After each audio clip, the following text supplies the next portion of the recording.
कल रात में दिल्ली के मुख्यमंत्री और आम आदमी पार्टी के राष्ट्रीय संयोजक अरविंद केजरीवाल जी को ईडी का नोटिस आया कि 2 तारीख को उनसे पूछताछ की जाएगी। पूछताछ के लिए पहले सीबीआई ने भी बुलाया था। अरविंद केजरीवाल जी ने उनके सभी सवालों के जवाब दिए थे, लेकिन कल जिस तरह से ईडी ने रात में नोटिस जारी किया,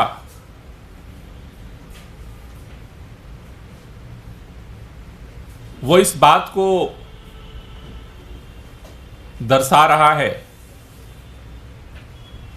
कि सभी सवालों के जवाब देने के बावजूद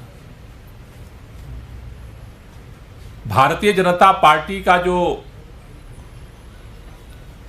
केंद्र की सरकार का जो आम आदमी पार्टी को खत्म करने का मिशन है, वो अरविंद केजरीवाल जी को गिरफ्तार किए बगैर पूरा नहीं होने वाला। और इसलिए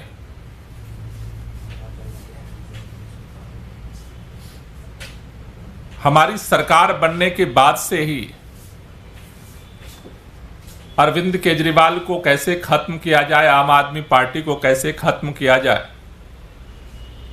किसी न किसी तरीके से षड्यंत्र चलता रहा। और अब भारतीय जनता पार्टी के लोग ईडी के माध्यम से उस गिरफ्तारी की तैयारी कर रहे हैं। गिरफ्तारी क्यों करना चाहते हैं?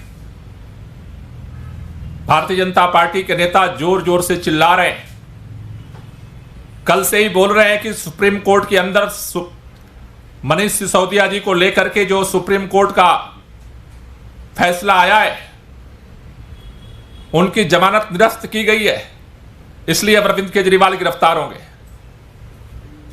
कह रहे हैं सुप्रीम कोर्ट ने जो टिप्पणी की है, इसलिए अरविंद केजरीवाल अब गिरफ्तार होंगे। दिल्ली के अंदर जो तथाकथित फर्जी घोटाला हुआ है, इसलिए अरविंद केजरीवाल गिरफ्तार होंगे। मैं भारतीय जनता पार्टी के लोगों से कहना चाहता हूं कि आज ईडी ने सम्मन दिया है।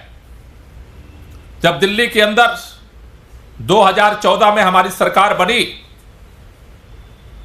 देश के प्रधानमंत्री माननीय नरेंद्र मोदी जी जब बने थे, उसके बाद पहला प्रेम पत्र लेकर के सीबीआई ने मुख्यमंत्री कार्यालय पर छापा मारा था। उस समय कौन सा तथाकथित शराब घोटाला हुआ था जब सीबीआई ने मुख्यमंत्री के कार्यालय पर छापा मारा था? दिल्ली सरकार के सभी फाइलों को सुंगली कमेटी बना करके जब्त कर लिया गया था। 3 महीने तक दिन रात जांच हुई थी फाइलों की। एक एक पन्ने को लेंस लगा करके छाना गया था। उस समय कौन सा शराब घोटाला हुआ था? सीबीआई ने जब मुख्यमंत्री के कार्यालय पर छापा मारा तो क्या निकला? आम आदमी पार्टी खत्म नहीं हो गई। सुंगलू कमेटी ने 3 महीने तक लगातार दिन रात बैठ करके सिविल लाइन में एक एक फाइलों के एक एक लाइन को पढ़ा, खंगाला। उससे आम आदमी पार्टी खत्म नहीं हो गई। दिल्ली के अंदर जब दोबारा ऐसा लगता था भारतीय जनता पार्टी को कि एक बार लोगों ने गलती से आम आदमी पार्टी की सरकार बना दी, 70 में से 67 दे दिया, जिसे इत्तेफाक भारतीय जनता पार्टी के नेता कहते हैं कि इत्तेफाक है। बाई चांस केजरीवाल को लोगों ने मुख्यमंत्री बना दिया। 5 साल हमने काम किया, दोबारा पूरी एड़ी चोटी देश भर के सभी भारतीय जनता पार्टी के नेताओं ने सारी ताकत झोंक दी। जब इस बात का अहंकार था उन्होंने कि पूरे देश के अंदर दुनिया की सबसे बड़ी पार्टी है भारतीय जनता पार्टी, और देश के अंदर उत्तर दक्षिण पूर्व पश्चिम उसका साम्राज्य का विस्तार हो रहा है। दिल्ली के अंदर उनके नाक के नीचे दोबारा इलेक्शन हुआ और उस इलेक्शन में 8 सीट केवल दिल्ली के अंदर उनको नसीब हुई थी। 70 में से 62 सीट अरविंद केजरीवाल को दिल्ली के लोगों ने दिया और दिल्ली के अंदर दोबारा सरकार बनी। दिल्ली के लोगों ने जब एमसीडी की तरफ उनकी विदाई का जब कारवां बढ़ाया, आप सबको इस बात का पता है कि क्या क्या षड्यंत्र किया भारतीय जनता पार्टी ने। एमसीडी का मार्च, पिछले साल मार्च के महीने में एमसीडी का कार्यकाल खत्म होने वाला था। चुनाव आयोग ने प्रेस कॉन्फ्रेंस बुलाई कि एमसीडी के चुनाव की घोषणा होनी है। पत्रकार सभी पहुंचे वहां पर कि आज तिथि की घोषणा होगी। आधा घंटे पहले चुनाव आयोग के पास प्रेम पत्र पहुंचता है और चुनाव आयोग को मजबूरन घोषित करना पड़ता है कि चुनाव पोस्टपोन कर दिया गया। ऐसा कभी नहीं हुआ। उसके बाद फिर क्या षड्यंत्र हुआ कि दिल्ली के तीनों नगर निगम में दिल्ली की व्यवस्था खराब हो रही थी, इसलिए दिल्ली के नगर निगम का एकीकरण करना है। एकीकरण के नाम पर उसका परिसीमन किया गया। परिसीमन के बाद फिर टालते टालते टालते टालते टालते टालते सीबीआई ने मनीष सिसोदिया जी को बुलाया। जेल से डेली लाइव टेलीकास्ट होता था। गुजरात के चुनाव जब हो रहे थे उस समय दिल्ली में एमसीडी का चुनाव घोषित किया गया और फिर भी परिणाम क्या निकला? दिल्ली के लोगों ने एमसीडी से भी भाजपा की विदाई कर दी। कई सारे लोग कहते हैं कि अरविंद केजरीवाल से भारतीय जनता पार्टी को डर लगता है, इसलिए सबसे ज्यादा टारगेटेड तरीके से विपक्ष के ऊपर हमले में सबसे ज्यादा टारगेटेड तरीके से आम आदमी पार्टी के ऊपर हमला किया जा रहा है। सत्ता के अहंकार में समस्त सत्ता की एजेंसियों का दुरुपयोग करके आम आदमी पार्टी को खत्म करने की कोशिश हो रही है। क्यों हो रही है? क्योंकि मैंने कहा कि अगर मसला केवल शराब नीति का होता तो मुख्यमंत्री कार्यालय पे पहले छापा नहीं पड़ा होता, सुंगलू कमेटी ने फाइलों के एक एक लाइन को नहीं खंगाला होता, नगर निगम का एकीकरण नहीं होता, चुनाव आयोग को आधा घंटा पहले चुनाव की घोषणा के लिए बुलाई गई प्रेस कॉन्फ्रेंस में चुनाव पोस्टपोन नहीं करना पड़ता। दिल्ली के अंदर 170 से ज्यादा हमारे विधायकों पर पहले मुकदमा करके उनको तोड़ने की कोशिश हुई। क्यों हो रहा है सारा? क्या लेना देना इस सब चीजों का? दो ही चीज दिख रही है। एक, आम आदमी पार्टी इनके नाक के नीचे इस बात का चैलेंज दे रही है और मैं दावे के साथ कह रहा हूं, अरविंद केजरीवाल को भी गिरफ्तार आप करना चाहते हो और आप गिरफ्तार करोगे। आम आदमी पार्टी का हर नेता तिहाड़ के जेल के अंदर अगर आप बंद कर दोगे तब भी आम आदमी पार्टी खत्म नहीं होगी। राख से जो आग पैदा होती है उसका नाम है आम आदमी पार्टी।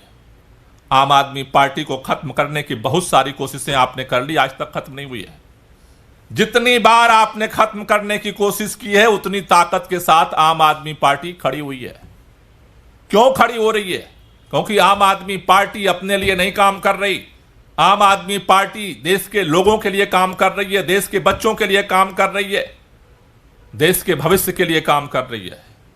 और खास तौर से आपको जो इस बात का डर सता रहा है कि आम आदमी पार्टी के नेता टूट नहीं रहे, विधायक बिक नहीं रहे, आपके भ्रष्टाचार से लड़ने का पैमाना तो इतना ही है।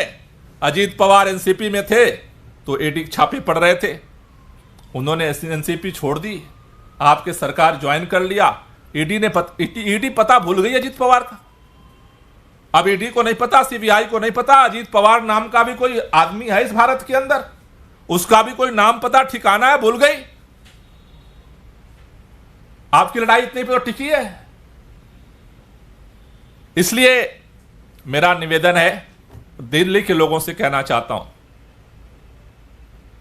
कि आपके लिए यह सरकार दिल्ली के मुख्यमंत्री अरविंद केजरीवाल हर विपरीत परिस्थितियों में हम काम करते रहें और आगे भी काम करेंगे। इनके हर तानाशाही का मुकाबला भी करेंगे और दिल्ली के लिए काम को भी जारी रखेंगे। जहां तक डर आम आदमी पार्टी से था वो तो था ही, लेकिन अब जिस तरह से लोकसभा चुनाव में भारतीय जनता पार्टी के निकम्मेपन का चारों तरफ से खबर आ रही है कि भारतीय जनता पार्टी इस लोकसभा चुनाव में विदाई होने जा रही है। धीरे धीरे ये चक्रव्यूह और शिकंजा, मुझे तो ये बात की समझ में नहीं आता है कि दुनिया की सबसे बड़ी पार्टी अब फेल हो गई। ईडी और सीबीआई के दम पे आप चुनाव जीतना चाहते हो। इतिहास में न कभी हुआ है, न वर्तमान में हो सकता है और न भविष्य में कभी होने वाला है। ईडी और सीबीआई से लोगों को आप परेशान कर सकते हो, पराजित नहीं कर सकते। जनता जब मन बना लेती है तो फिर उसके फैसले को कोई पलट नहीं सकता। आप एक एक करके विपक्ष के नेताओं को जिस तरह से क्रैश करने की कोशिश कर रहे हो, अभी मैं आते हुए खबर मिली कि लोगों को अलर्ट आ रहे हैं, विपक्ष के नेताओं को। यह भी आश्चर्यजनक बात है कि फोन हैक करने के लिए एप्पल की तरफ से अलर्ट आ रहे हैं और वो सारे अलर्ट जो है विपक्ष के नेताओं को ही आ रहे हैं। मतलब हैकरों को भी पता है कि भाई किसका करना है और किसका नहीं करना है। तो इस विपरीत परिस्थितियों में आम आदमी पार्टी पूरी मजबूती के साथ लड़ेगी, मुकाबला करेगी, हर कुर्बानी देगी इस देश के लिए जो देने की जरूरत पड़ेगी, लेकिन अपनी लड़ाई को हम जारी रखेंगे और अपने अंजाम तक पहुंचाएंगे। Thank you.